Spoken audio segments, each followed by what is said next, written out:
que deve entregar a alguém. Você compra 100 gramas, você compra... faz um negócio e compra 1000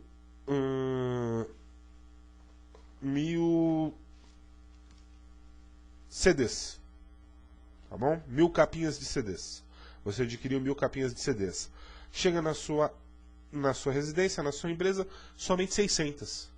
Tá? Faz parte aí dessa figura. Tá? Da mesma forma, a quantidade, tá? Ou a qualidade. Você comprou capinhas de acrílico, veio capinhas de plástico recuperado. Tá? E isso também se enquadra aí dentro dessa figura da fraude. Tá? Fraude para recebimento de indenização ou valor de seguro é o objeto do nosso artigo 5º. Quem nunca ouviu falar, não teve um parente, um conhecido, um colega de um vizinho, de um amigo, que mutilou a própria mão, que deixou que uma doença chegasse a um estágio muito avançado propositalmente, para quê? Para acionar um seguro público, acionar o INSS de forma a receber um benefício público em função daquela, ou da perda de um membro, ou de uma doença mais grave, isso propositalmente. A gente ouve muitas histórias como essas. Isso sendo comprovado, também entra aqui como dentro do artigo 171, ele pode ser enquadrado da mesma forma. Vamos continuando, gente. Fraude no pagamento por meio de cheque. Esse é o inciso 6º. Emite cheque sem suficiente provisão de fundos, em poder do sacado, ou lhe frustra o pagamento. É o famoso cheque sem fundo. Tá? Ou seja, emitir um cheque sem fundo é um crime que se tipifica dentro do artigo 171 de estelionato. Tá? Quem passa cheque sem fundo, propositalmente, é estelionatário. Está na própria lei, está no texto da lei. Então, você recebeu um cheque sem fundo, voltou por uma linha, você depositou, voltou pela linha seguinte, se eu não me engano é a 21 e a 22, ocorreu isso, está configurado aí o crime de estelionato. Tá bom? Vamos continuando.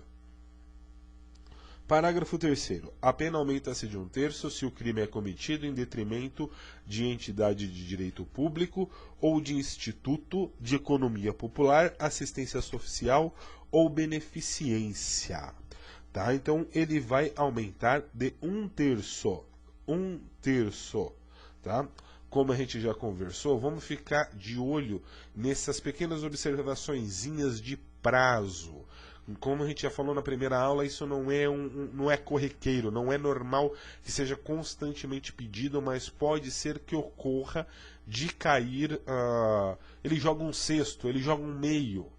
Tá? A gente não sabe o nível do que vai vir essa prova, e a gente sabe que a Sesgran Rio gosta muito desse texto duro. Então vamos ficar de olho, vamos dar mais uma examinadinha nesse artigo, né, nesse inciso. Tá?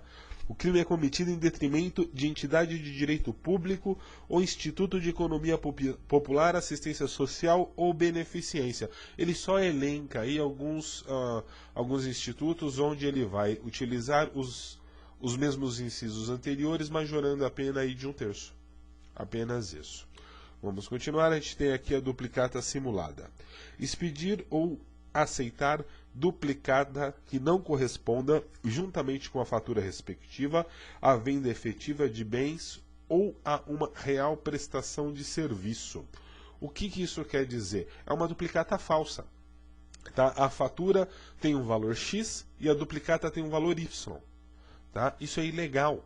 Isso vai driblar a boa-fé do fisco, de quem está comprando. Duplicata e a fatura tem de ter o mesmo valor. Tá? O que sai na nota, o que está expedido nessa duplicata, tem que ser correspondente ao valor que foi transacionado. Não pode ser diferente. Se for diferente, entra no artigo 171 também. Tá? Vamos continuar. A pena de detenção nesse caso é de 1 a 5 anos e multa equivalente a 20% sobre o valor da duplicata. Da duplicata em questão. Tá? Temos um parágrafo único aqui. Nas mesmas penas, incorrerá aquele que falsificar ou adulterar a escrituração do livro de registros de duplicatas. Não tem muito o que se falar, né? É a mesma figura. Na primeira, o valor da duplicata é que é falso.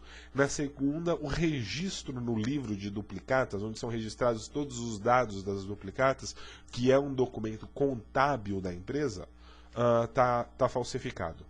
Da mesma forma, entra como estelionato. Tá bom? Abuso de incapazes. Esse é o artigo 173. Abusar em proveito próprio ou alheio, da necessidade, paixão ou inexperiência de menor, ou da alienação ou debilidade mental de outrem, induzindo qualquer deles à prática de ato suscetível de produzir efeito jurídico em prejuízo próprio ou de terceiro, reclusão de 2 a 6 anos e multa. O artigo trata de pessoas incapazes, com debilidade mental e menores de idade. Tá? Então, quando as vítimas do estelionato são menores ou pessoas com deficiência, com debilidade mental, não tem muito o que se falar, vai trazer dentro desse artigo, tá? Se as pessoas forem levadas a erro, prejudicando a si próprias ou prejudicando a outras pessoas, elas podem muitas vezes ser estratagema dentro de um ardil para levar outras pessoas a erro dentro de um outro caso que não seja diretamente ligado a elas, diretamente ligado a esse menor ou essa pessoa com essa debilidade mental. Não importa, se elas forem levadas a erro desta forma, também se enquadra dentro do artigo de estelionato. Nesse caso é 173. Tá? A reclusão é de 2 a 6 anos e multa. E é mais multa. Tá bom? Induzimento à especulação é 174. Abusar em proveito próprio ou alheio da inexperiência ou da simplicidade ou inferioridade mental de outrem, induzindo à prática de jogo ou aposta, ou a especulação com títulos ou mercadorias, sabendo ou devendo saber que a operação é ruinosa. A reclusão é de 1 a 3 anos e multa. Vamos guardar um termo chave dentro desse artigo, dentro do 174. É isso aqui, ó.